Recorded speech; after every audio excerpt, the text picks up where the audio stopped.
Hi, all. How's everybody doing? Is everybody staying warm out there? It's freezing where I am. So I hope if you're in an environment like mine, you're staying indoors and you're staying warm because it is cold. Anyways, I wanted to talk about a couple things. I read an article today that was very interesting that I wanted to really share and talk about because it's kind of on the theme that, I've been trying to spread out there some knowledge. First, I want to thank everybody for tuning in. I'm amazed about how much this channel is spreading, and I'm so humbled and grateful for all of you. So please share this with somebody who you really think needs it or should hear it. Whether you think they need it or not, share it anyways. They might need to hear it, or they might know somebody that needs to hear it. So thanks again. If you're new here, welcome. Please like, share, subscribe. It's going to only make this channel stronger, and it's going to make that vibration that much higher. We're going to touch people. We're going to heal people. And that's the whole point of this. I am going to be offering one-on-one coaching sessions. If you just want to talk, if you have a blockage that you need some advice about, or if you just want to chat, send me a message and I'll tell you how we can go about that. But anyways, moving along, what I wanted to really talk about today was how your body obeys your voice, how your thoughts become your reality, how your body listens to the things that you say out loud. I just read an article published by Harvard Medical School, the Journal of Psychosomatic Research, 2025. If anybody wants to look it up, it's a great article. But I'm going to, synopsis it, give you the cliff notes. But if you want to go back and read it, it's a Journal of Psychosomatic Research by Harvard Medical School, dated 2025. And it talks about the neurobiology of the nocebo effect. Now, we all know what the placebo effect is. And if we don't, it's when you take something and try to make your brain think that it's working. And it kind of tricks your brain into repairing itself or repairing a part of your being that needs repair. But they're calling this the nocebo effect, and they're spelling it N-O-C-E-D-O. So the nocebo effect. And that is how verbal suggestions and negative narratives impact human functions on an endocrine response. So they're saying that your words are making you sick, which we've been talking about that for months on here. How your affirmations, saying positive affirmations, speaking positive things over your life, how it's you can use it to manifest, you can use it to heal your body, you can use it to raise your vibration. Saying things like, I feel bad, or I'm exhausted, or I'm old. These are neurobiological programming that science is validating in 2026. So your cells don't have ears, but they have a chemical receptor that picks up every signal sent by your brain. So when you speak out of scarcity or lack or disease, you're not just describing a reality, you're sending a direct order to your system to execute it. Your body is your most loyal soldier, and it obeys your voice. Believe it, it's real. They're calling this phenomenon the nocebo effect.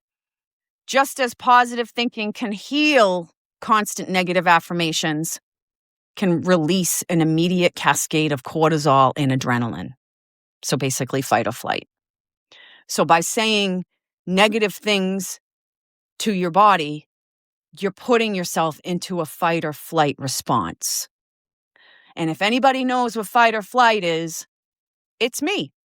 I lived in fight or flight the majority of my life. And it wasn't until I really dug into my spiritual path that I realized that it can be reversed and that I don't have to live that way anymore. You get caught up in this loop of negativity and you don't understand why negative things keep happening, but all you're talking about is the negative things that are happening. Do you see how that works? It's like spitting into the wind, you know? So you're training your nervous system to operate in a state of constant survival. Negative language in practice is basically administering poison that withers your vitality from within.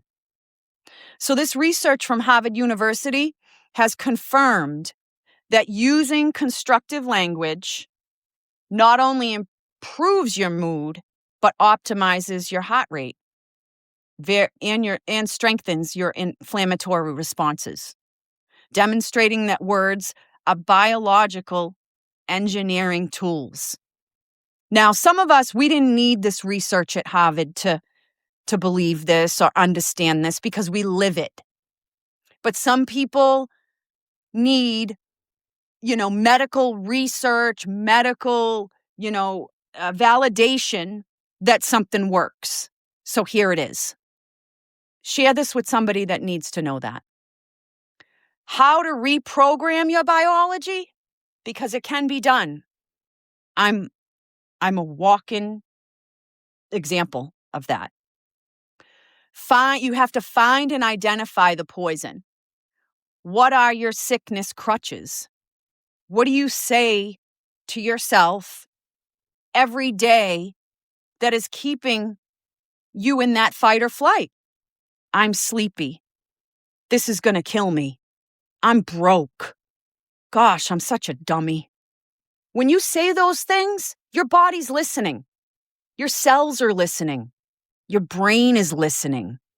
When you say them, you're reinforcing a stress neural pathway.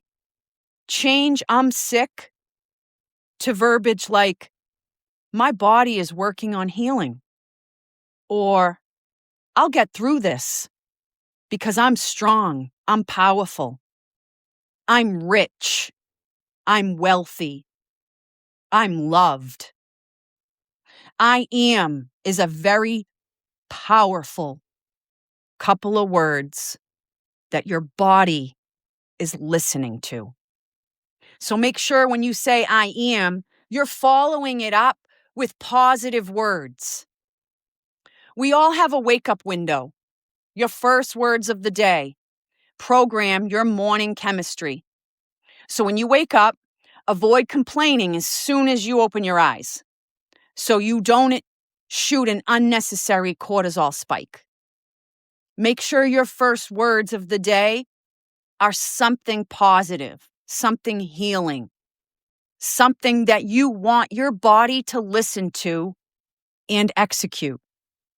Because not only is your body listening, the universe is listening too.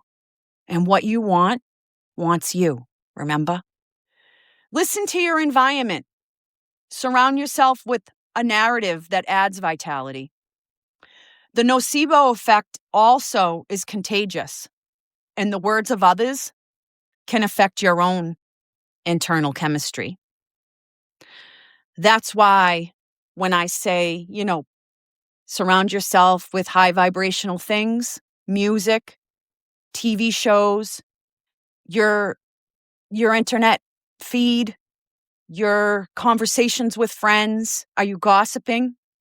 Or are you feeding each other positive commands for your bodies to be listening to? Are you creating a positive environment with your voice?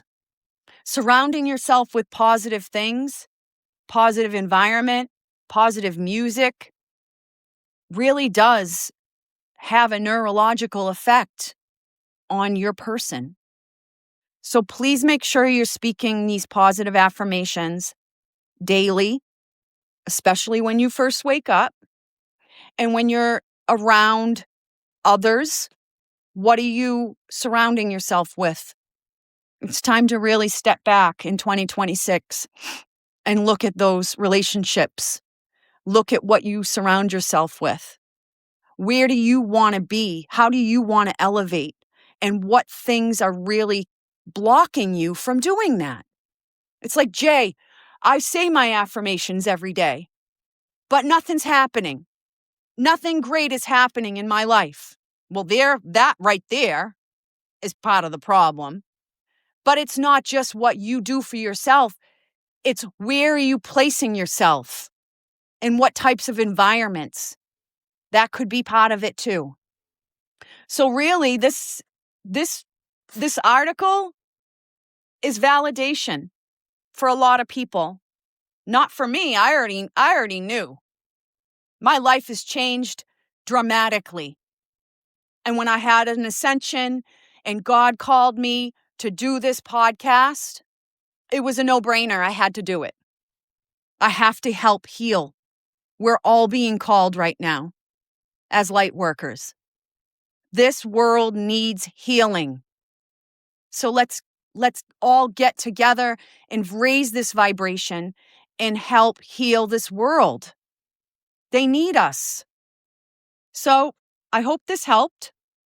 I hope it, makes a lot of people reevaluate and say, you know what, you're right. Maybe the music I'm listening to is part of my blockage.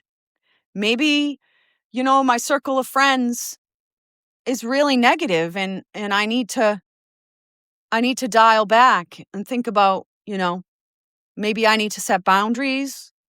Maybe I need to change the vibe. When people start talking negative, maybe I need to just be the one to say, hey, here's something positive. Let's talk about this and shut it down. But only it's your environment. So without going on and on about this, because I could all day, I hope you all are doing well. And until next time, take care of yourselves and take care of each other.